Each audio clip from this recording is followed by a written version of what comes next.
उल्हासनगरमध्ये राहत असलेल्या कीर्ती नावाच्या तरुणीचे पाथर्डी तालुक्यातील अनिकेत धानवे नावाच्या तरुणासह प्रेम संबंध होते। अनिकेत याच्या संपर्कात आलेली कीर्ती त्याला आवडत होती। प्रेमाचा बहर जेव्हा खूपच फुलला तेव्हा अनिकेत याने कीर्तीला लग्न करण्याची मागणी सुरू केली। या दोघांनी लग्न केले, पण जेव्हा अनिकेत कीर्तीला घेऊन त्याच्या गावी आला त्यावेळी अनिकेत त्याच्या वडिलांनी दोघांचेही स्वागत केले। एक दिवस असा आला की कीर्ती स्वयंपाकाच्या घरात स्वयंपाक करत होती। कीर्ती एकटी असल्याच्या संधीचा फायदा घेत अनिकेत त्याचे वडील किचनमध्ये गेले आणि कीर्तीला पाठीमागून धरले। यावेळी ती ओरडत होती, मात्र अनिकेतच्या वडिलांनी तिला काही सोडले नाही। तेव्हाच त्या घरात भयंकर स्वरूपाचे कांड घडत होते। कीर्ती वाचवा वाचवा म्हणून ओरडत होती, पण काही क्षणात होत्याचं नव्हतं झालं आणि सर्व काही झाल्यानंतर वडिलांनी मी तिथे गेलोच नाही असे सांगितले। पाथर्डी तालुक्यातील वडगाव नावाच्या गावात अनिकेत अंकुश धानवे नावाचा तरुण राहत होता, तर उल्हासनगर येथे धानवे परिवाराचे काही नातेवाईक राहत होते। त्यांच्या नातेवाईकांमध्ये कीर्ती नावाची तरुणी राहत होती। अनिकेत हा उल्हासनगर येथे कामानिमित्त जायचा, त्यावेळी त्याची भेट कीर्ती हिच्याबरोबर होऊ लागली। कीर्ती ही शिक्षण घेत होती, तर अनिकेत हा गावाकडे छोटे मोठे काम करत होता। अनिकेत आणि कीर्ती यांची भेट होऊ लागली, त्यावेळी दोघेही वयात होते, त्यामुळे दोघांनाही एकमेकांबद्दल प्रेमाच्या भावना वाटू लागल्या। दोघांच्या सततच्या संपर्कामुळे दोघांमध्ये प्रेम निर्माण झाले। कीर्ती ही उल्हासनगर येथे राहत होती, त्यामुळे अनिकेत हा जेव्हा उल्हासनगर इथे यायचा त्यावेळी कीर्ती त्याला घेऊन फिरायची। दोघांच्या गाठीभेटी जास्त वाढू लागल्या होत्या, त्यामुळे अनिकेतला देखील कीर्तीची भुरळ पडली होती। काही दिवस तो उल्हासनगरमध्ये राहू लागला।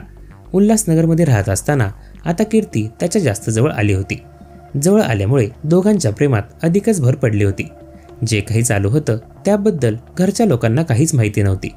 अनिकेत उल्हासनगरमध्ये जास्त का राहतो याचा विचार कधी अनिकेतचे वडील अंकुश यांच्या मनात कधी आलाच नाही, पण इकडे अनिकेत आणि कीर्ती यांच्यातलं प्रेम चांगलंच फुलत होतं। अनिकेत हा कीर्तीला सातत्याने भेटत होता, तर कीर्तीच्या घरच्या लोकांनी दोघांना कधी विरोध केला नाही। जे काही चालू होतं ते सर्व कोणत्या दिशेला जाईल हे कोणाच्याच लक्षात येत नव्हतं। दोघांचं सर्व काही व्यवस्थित चालू होतं। 3-4 महिन्याच्या दोघांच्या प्रेमाचा विचार करता दोघांना एकमेकांना सोडणे शक्य नव्हते। अनिकेत याच्या उल्हासनगर येथे जास्त फेऱ्या वाढू लागल्या आहेत, हे फार उशिरा अंकुश धानवे यांच्या लक्षात येऊ लागलं, त्यामुळे त्यांनी त्याबाबत माहिती काढण्यास सुरुवात केली। त्यावेळी त्या ठिकाणी कीर्तीही अनिकेत त्याच्या प्रेमात पडल्याचं लक्षात आलं। त्यानंतर अनिकेत त्याच्या वडिलांनी कीर्तीच्या घरी जाऊन समजावून सांगितलं आणि जो काही प्रकार चालू आहे तो बंद करा असं सांगितलं। त्यावेळी कीर्तीच्या घरच्या लोकांना देखील या प्रेम प्रकरणाची माहिती कळाली। त्यांनी कीर्तीचं घराच्या बाहेर निघणं बंद केलं। इकडे अनिकेत याचं सुद्धा उल्हासनगरला जाणं बंद झालं, पण दोघांचा मोबाईलवर संपर्क होता।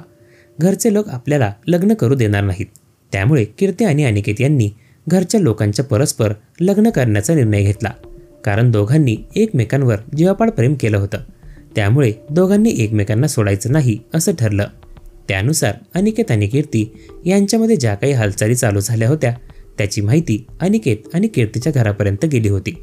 कीर्ती आणि अनिकेत यांचं जर लग्न लावून दिलं नाही तर ते परस्पर पळून जाऊन लग्न करतील अशी भीती कीर्ती आणि अनिकेत यांच्या घरच्या लोकांना वाटू लागली। तरी देखील कीर्ती आणि अनिकेत यांनी घरच्या लोकांचा विचार न करता आणि त्यांच्या असहमतीने दोघांनी लग्न केलं। आता लग्न झालं होतं, त्यामुळे 1.5 वर्षापूर्वी अनिकेत यांचे वडील अंकुश धानवे हे कीर्तीच्या उल्हासनगर येथील घरी गेले। त्या ठिकाणी गेल्यानंतर कीर्तीचे वडील संतोष यांची त्यांनी भेट घेतली।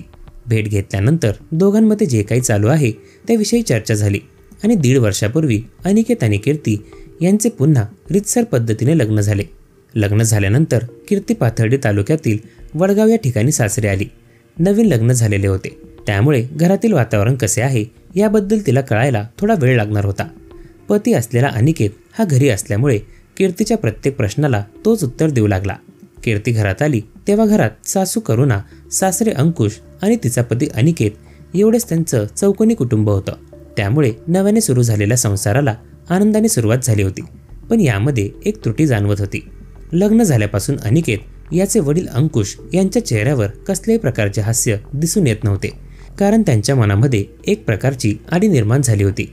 कारण अनिकेत याने जे काही केलं होतं त्यावर त्यांची नाराजी होती। अनिकेत याला चांगली मुलगी भेटली असती असं त्यांना वाटत होते। कीर्तीबरोबर प्रेम करून अनिकेत याने घराचे नुकसान केल्याची भावना त्यांच्या मनात होती, कारण कीर्तीबरोबर असलेले नातेसंबंध अंकुश धानवे यांना आवडत नव्हते. तरी पण मुलांनी जे केलं आहे ते निभावून घेऊन जाण्याचा प्रयत्न अंकुश धानवे करत होते. कीर्ती ही जरी सासरी आली असली तरी ती घरात मिसळून वागण्याचा प्रयत्न करत होती. पण हे लग्न सासरच्या लोकांना मान्य नव्हतं. त्यामुळे ते कीर्तीबरोबर वेगळ्या पद्धतीने वागत होते. प्रत्येक कामाच्या ठिकाणी सासरच्या लोकांना कीर्तीच्या चुका दिसू लागल्या. त्यामुळे तिला त्यांच्यावरून बोलणे पडायचे. लग्नाला 1 वर्षाचा कालावधी निघून गेला होता. तरी देखील कीर्ती ही मनासारखं घरात राहू शकत नव्हती.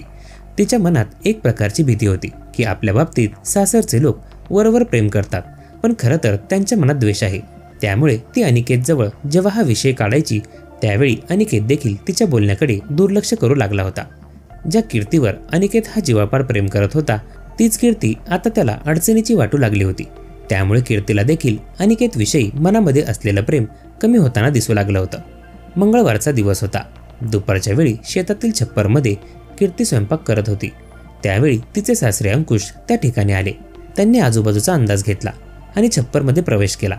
सासरे स्वयंपाकाच्या ठिकाणी आले म्हणून कीर्ती जागेवरून उठली, कारण सासऱ्याच्या डोळ्यात वेगळीच आग लागलेली दिसत होती.